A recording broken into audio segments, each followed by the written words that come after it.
मेरे गुरु महेश्वर शिव को मेरा प्रणाम है।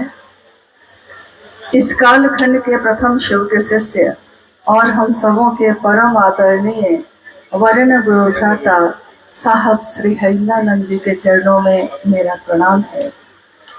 शक्ति स्वरूपा मां नीलमानंद जी के चरणों में मेरा प्रणाम है। और उपवन के इस स्थल पे उपस्थित आप सभी गुरु भाई गुरु बहन के चरणों में मेरा प्रणाम है।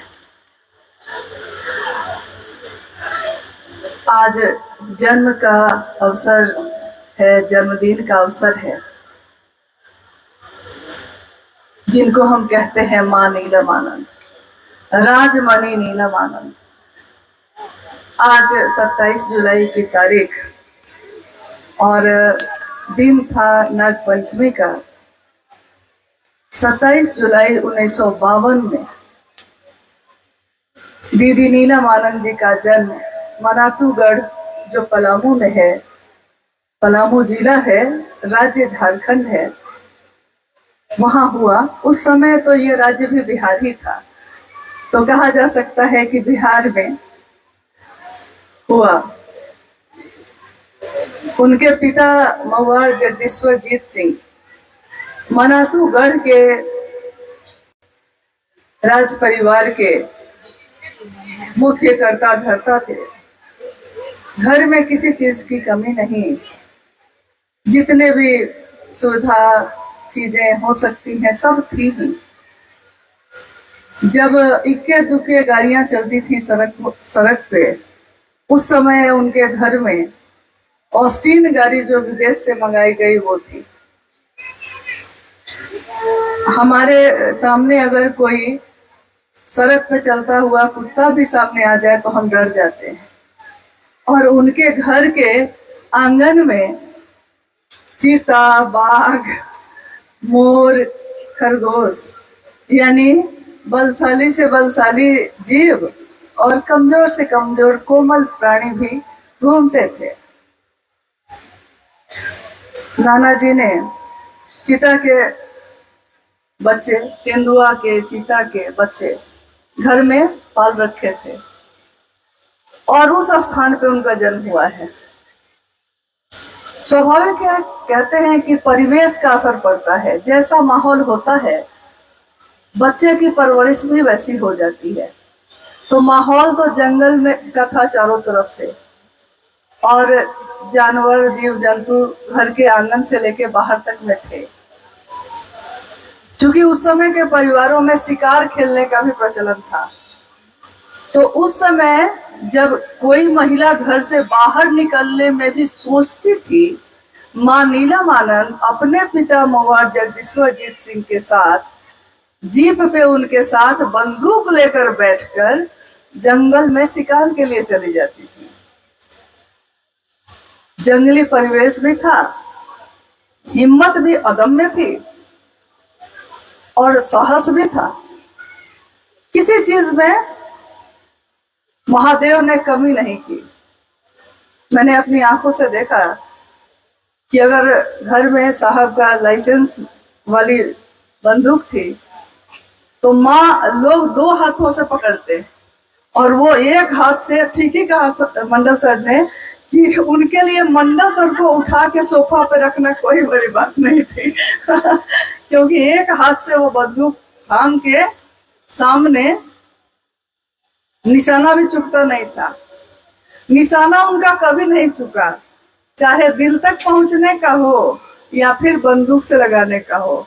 जिसको देख लिया है उसके दिल में तो वो प्रवेश कर ही गई है, तो निशाना कभी नहीं चुका उनका। अब चूंकि जन्म दिवस का अवसर है और सारे गुरु भाई गुरु बहनों ने, हम लोगों ने अपनी अनुभूति उनके साथ जो है उसको बांटा है एक दूसरे से। मां नीलमानंद जी का पहला दर्शन सशरीर इन आंखों से जो मैंने किया, तो हम लोगों के, मेरे और अनुभैया जो है अचित आनंद जी, उनके विवाह की तारीख 28 मई रखी गई 2002। तो पहले तो हुआ कि विवाह वहां हो, मुजफ्फरपुर में।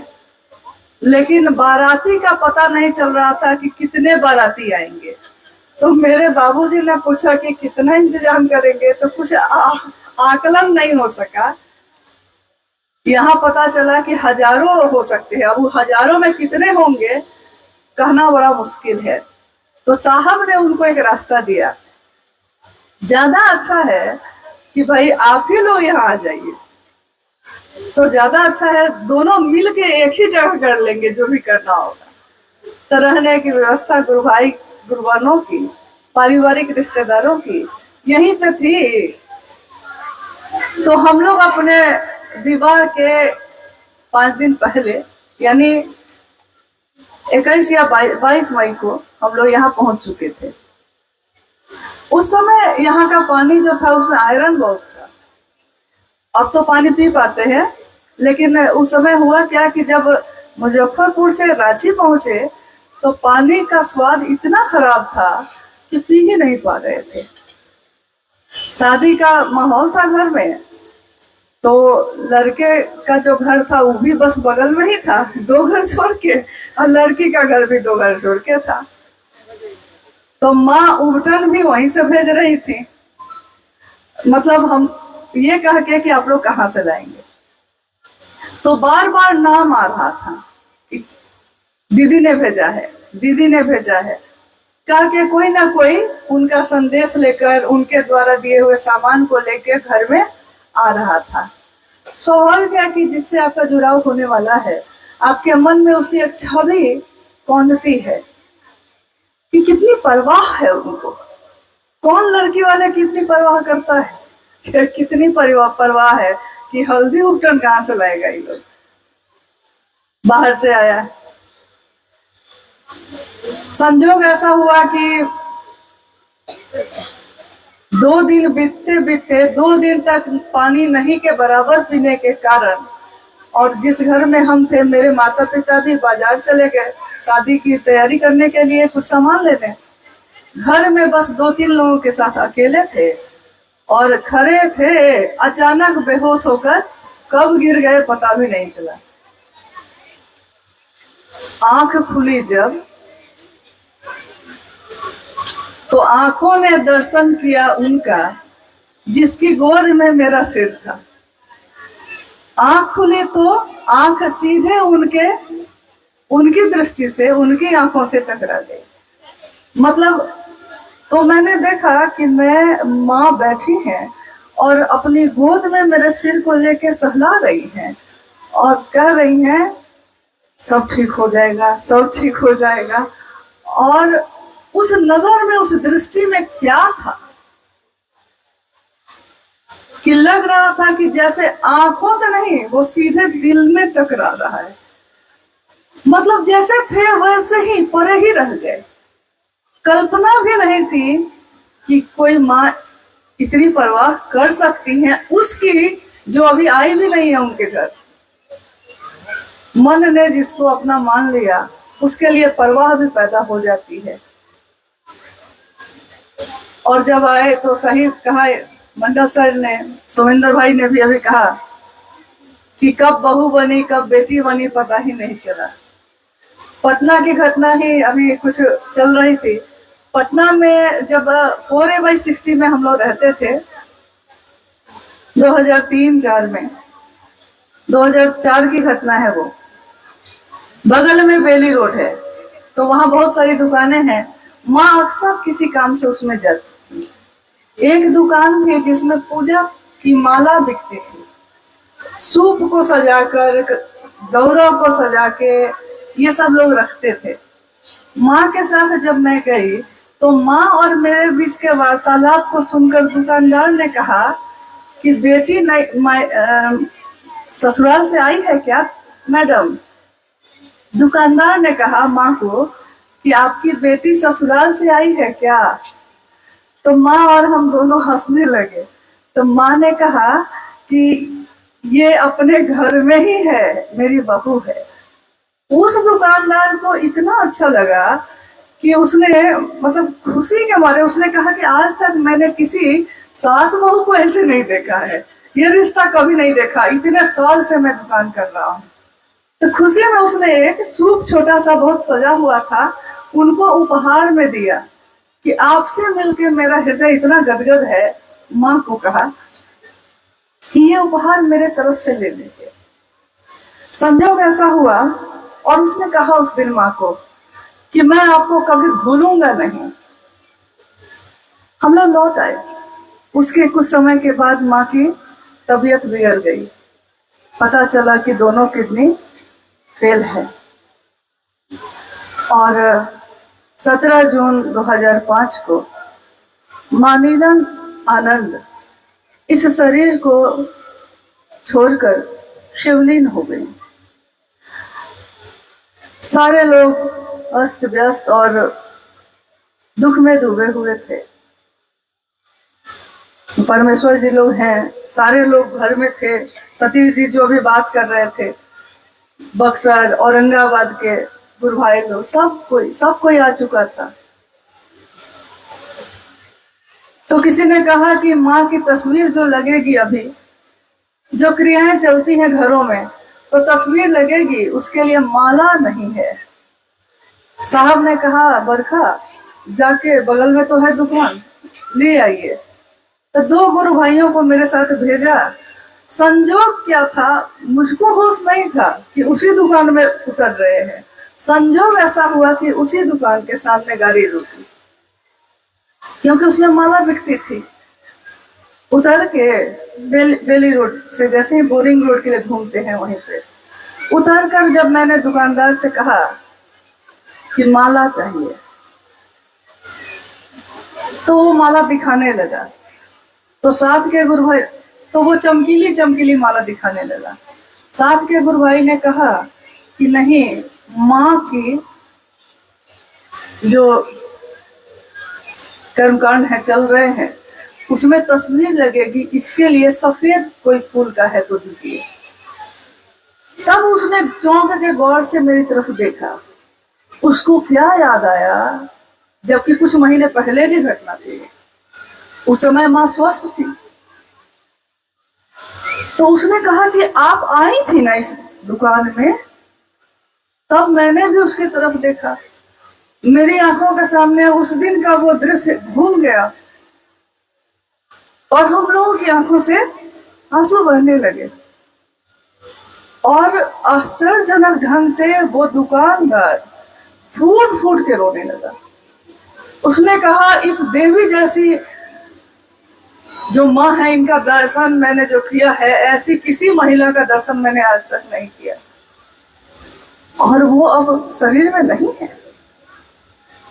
यानी देखिए, उससे उनका क्या रास्ता, कहते हैं अपने बच्चों से माँ का रिश्ता होता है। उस दुकानदार से इनका क्या रिश्ता रहा? अपने आचरण से। गुरु आचार्येंद्र होते हैं, शिव गुरु है, शिव आचार्येंद्र है। अपने आचरण से गुरु ने सिखाया है जगत को, और अपने आचरण से साहब और दीदी ने भी सिखाया है हम लोगों को आचरण, कि दूसरों के लिए सहानुभूति हो दिल में। इंसान बनिए, पहले जीव बनेंगे तब न शिव बनेंगे। माँ कहती हमेशा कि जब इंसानियत ही नहीं होगी, कोई जीव ही नहीं होगा, वो शिव कैसे बनेगा? शरीर में जीव है, शरीर में इंसान है, लेकिन पशु की तरह चेतना है, तो उस चेतना में शिव प्रवेश करेंगे कैसे?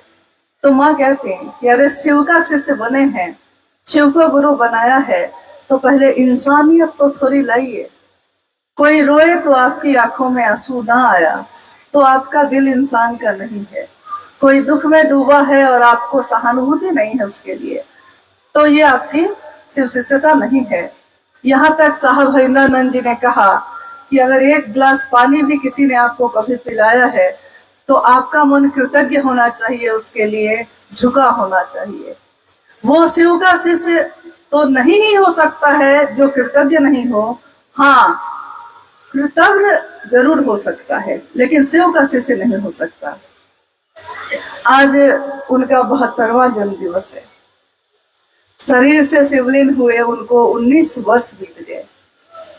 19 वर्ष एक लंबा समय होता है, लेकिन इस 19 वर्षों के अंतराल में भी न उनकी छवि धूमिल हुई है, न उनकी याद, न उनकी बात, न उनसे मिलने वाली ताकत। उन्होंने कुछ चीजें तो ऐसी सिखाई जो पारलौकिक भी थी और कुछ ऐसी सिखाई जो लौकिक भी थी। जैसे कितनी छोटी छोटी बारीक चीजें उन्होंने घर को संभालने का भी नुस्खा उसी तरह सिखाया। महादेव का काम कैसे करना, गुरु भाई गुरु बहनों के लिए कैसा सेवा भाव होना चाहिए, ये भी अपने आचरण से सिखाया। और चूंकि साहब हरिंद्रानंद जी का जो जीवन था, ईमानदार अफसर थे, पैसे कम रहते थे, तो माँ ने सिखाया मुझको कि देखो घर को चलाना जो है वो कमाना पुरुष का काम है, घर को चलाना स्त्री का काम है, महिला का काम है। तो इसमें क्या है, हाथ खुला एक आदमी रखे तो दूसरा थोड़ा बंद रखे, तब जीवन चलता है। तो उन्होंने मुझको सिखाया कि अलमारी जो होती है ना, उसके कपड़े जो रखे होते हैं उसमें, उसके तह में कभी जितना ही है, 50 रुपया है तो 50 ही रख देना, 100 है तो 100 ही रख देना, 200 500 जो ही हो रख के भूल जाना। और वही पैसे कष्ट जब पड़ता है तो काम आते हैं। तो मैंने इस बात को भी अच्छी तरह सीखा, लेकिन संजोग ऐसा हुआ कि बात गुप्त नहीं रह सकी। सबको पता चल गया कि ये काम भी हम सीखे हैं। सबसे ज्यादा तो अनु बाबू को पता चल गया। हर कुछ दिन पे न हम इस काम को छोड़ते हैं और न वो उस तह में से पैसे निकालना छोड़ते हैं। अभी उन्होंने कहा कि 50 रुपये माँ से मांगते थे, तो जब लौट के गए तो मैंने कहा, एक गुरु भाई ने कहा कि अरे उस समय, हाँ परमेश्वर जी कह रहे थे उनको कि उस समय जो है 50 रुपया एक बड़ी रकम थी, लेकिन 2024 में तो 50 रुपया में कुछ नहीं होता है भैया। तो हम बोले कोई बात नहीं, माँ से कह के उसमें 000 बढ़वा लेते हैं। हाँ, कि महादेव का काम खूब मजबूती से हो, खूब बढ़िया हो, और निशाना ये हो कि जैसे हम शिव के शिष्य बने, दूसरे भी यथार्थ में शिव के शिष्य बन सके। सबसे सही उपहार, सबसे अच्छी श्रद्धांजलि वही होगी जो इन्होंने चाहा है, वही इनको देना। साहब ने भी कहा कि जो नीलम ने किया है वही करके उनको दीजिएगा, तो यही उपहार उनके लिए सबसे बड़ा होगा। तो आज नीलम दीदी के इस शुभ जन्मदिन के अवसर पे हम सभी शिव के शिष्य अपने दिल के पुष्प गुच्छ उनको अर्पित करते हैं, नमन करते हैं कि आपने अपने आचरण से, अपने आचार से सिखाया कि धरती पे रहा तो जाता है, धरती को चलाने का गुण भी सिखाया, और महादेव के रास्ते पे, अध्यात्म की धरती पे चलने का तरीका भी बताया। दोनों में संतुलन कैसे हो ये भी समझाया, और ये भी समझाया कि सारे लोगों को उसी से शिकायत होती है जो कुछ करता है। तो इसलिए इससे मत घबराना। कोई तुम्हारी शिकायत करता हो, कोई तुमको पसंद ना करे, कोई तुम्हारी बात नहीं सुने, इससे मत घबराना, क्योंकि जो कुछ करता ही नहीं है उससे शिकायत क्यों होगी। शिकायत भी उसी से होती है जो कुछ करता है।